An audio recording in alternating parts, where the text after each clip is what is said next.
This thing, studying Rudisill, is a lot more complex than I'd expected. I thought it was just going to be a nice story about, somebody bought some land, city laid it out, bulldozers rolled through, curbs, sidewalks, trees. No, not at all.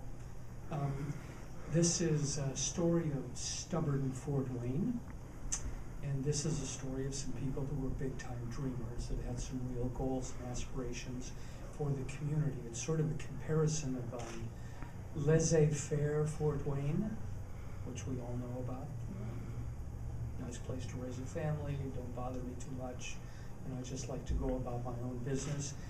And some people, Foster, some others, who were dreamers and had some goals and aspirations for the community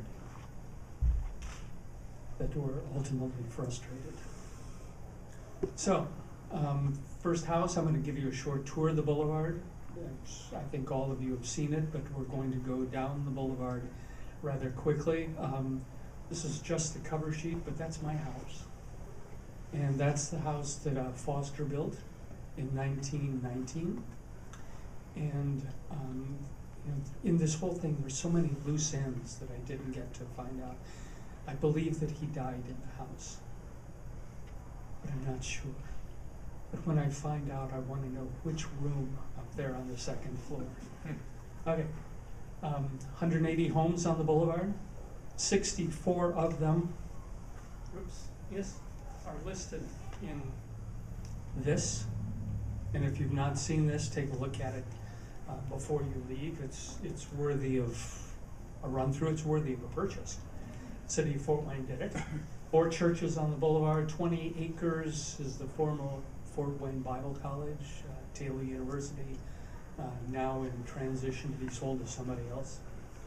Schultz Hall is the first building on the boulevard. First new construction, let's call it that. The first new construction on the boulevard in 1904, and it faces South Waynes before there was a Rudisill Boulevard. The boulevard is part of the Parks and Boulevard System, and it was laid out to link Foster with McMillen. 2 blocks in the center is a commercial area. There are now 2 travel lanes. There's 1 turning lane down the center, and there are 2 bike lanes. We have our Mansion Road there, and we have the boulevard named for, I don't know, one of the 4 most important people in the history of Fort Wayne, Henry Rudisill. I'll explain him a little bit later. Foster Park. I'm going to run you down the boulevard very quickly. That's my former dog out there watching us from Doggy Heaven. Corner of Rudisill and Broadway, Tudor Revival.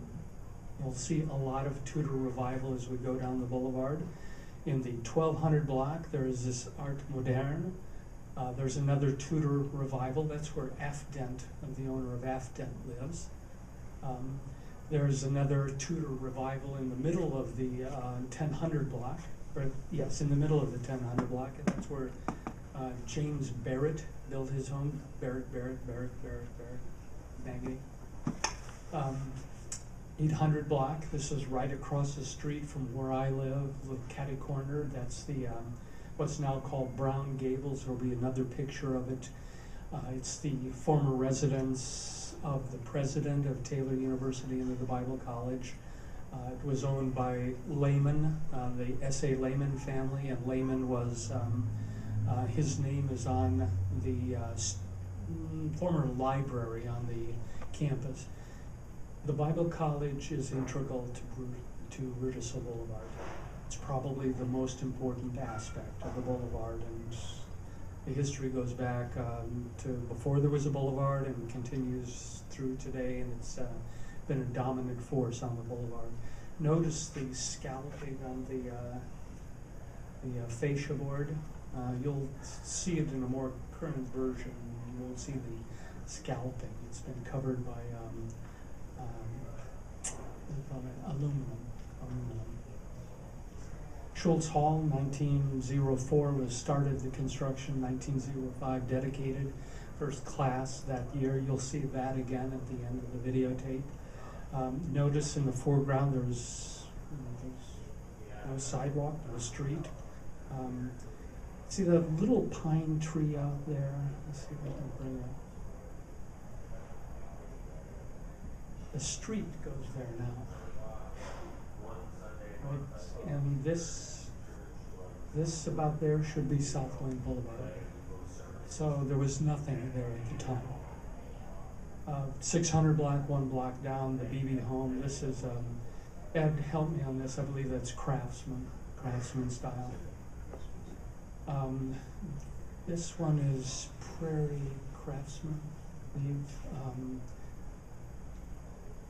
500 block heading toward Calhoun Street. This is the 400 block, another craftsman. Homes are getting smaller as you get closer to Calhoun Street. This is one of my 3 properties on Rudisill Boulevard, and this is a nice little craftsman. It was, I found out today that this ground was owned by Henry Rudisill at one point, given to his daughter on his death, and then sold and sold and sold and sold, and eventually in 1993 I bought it. Redeemer Lutheran Church, Redeemer English Lutheran Church, English-speaking Lutheran Church, built in the 20s. Castle Apartments, there's some offices in there as well now. The crenellation at the top, but it was also described in this book as Tudor revival, and it doesn't look that way to me. That looks more like Norman revival with a Frenchman, Sargoufal. This was built in the 50s. You're in the middle of the area now, the middle of the block. That was built in the 50s. That was a Sears once upon a time. Now it's Tippin Properties. There's an old Sunoco station from the 40s. I should go back, but that's crossing the Pickway Road right there. You get on the west or east side of Rudisill, and the housing stock deteriorates, and it's smaller. This in the 500 block, 600 block, 800 block for this one. A nice piece of architecture, and I think that's a American 4 square. Little craftsman in the 900 block, starting with that one is in bad shape. This one's in pretty good shape. That is a beautiful little house. 1400 block. It deteriorates as you head a little farther east. Little infill construction there from the 50s. And then the grand intersection.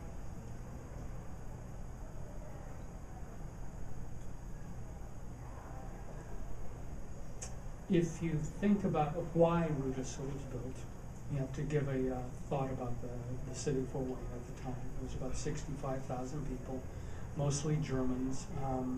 Had recently at that point been called Indiana's most lawless city. Fort Wayne, city of churches. It was industrial, slow growing, but it was stretching its capacities. Looking at me like Fort Wayne's most lawless city. Perceived by the business community, the leadership of the business community is not keeping up with similarly sized communities like Salt Lake City, which was the same size as Fort Wayne at the turn of the last century.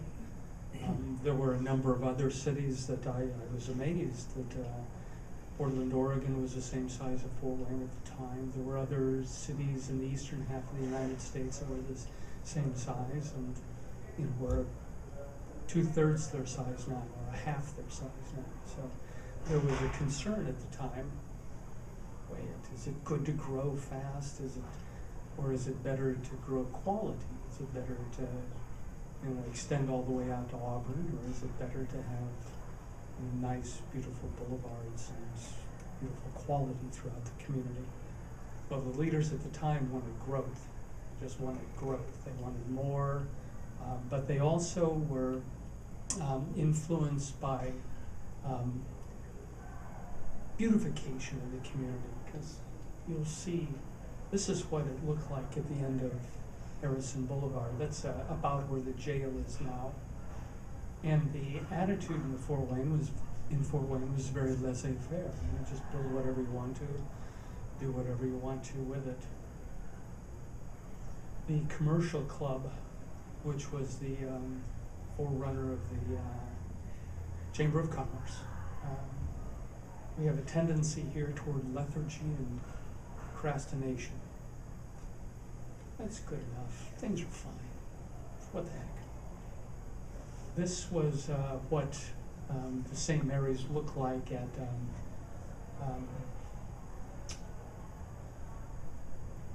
Rock Hill and Main Street. And a few years later, that's what it looked like.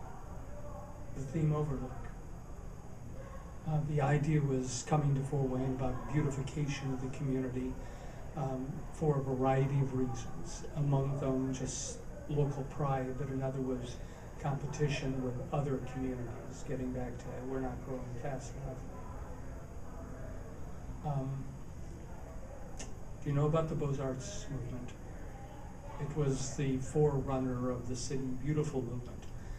Beaux-Arts, L'École des Beaux-Arts de Paris, talked about beauty in civic landscaping. Boulevards, tree plantings, nice gathering areas, plazas, promenades, things of that nature. That city landscaping should be an artistic or an art form rather than just laying down roads and speeding transportation around as we do it now in Fort Wayne. The Chicago Exposition of 1893 was its embodiment. And a lot of cities around the country took up this, the movement at the time. It was universal all over the country. That's how they envisioned our communities. I know that all of them would have these grand boulevards or tidal basins and be surrounded by beautiful architecture. That's Chicago. That's around the Field Museum, Soldiers Field, that area on the south side. Some of those buildings didn't make the cut, but that's what it looked like back in 1893. Step one on the road to the boulevard. Commercial club takes up the call to beautification. Down there at the bottom, ridding our riverbanks of disease-breeding, slum-appearing conditions. And they over and over again, I read that the riverbanks in Fort Wayne were just trashed from one end to the other. And we're going to go over on this speech, I think.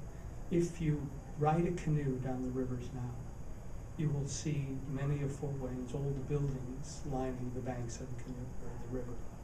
They, when they knocked down a building, they took the bricks down to the riverbank and just pushed them over the side. Mile after mile after mile. And if you go down to the Wells Street Bridge area, between there and Harrison Street Bridge, a lot of large paving bricks will be down there too. Some of our streets were taken up and pushed into the river just to fill it in. Oh well. They put together a committee of heavy hitters. A director of a bank, a physician, candidate for Congress, president of Lincoln National, and moved forward the idea of civic improvement.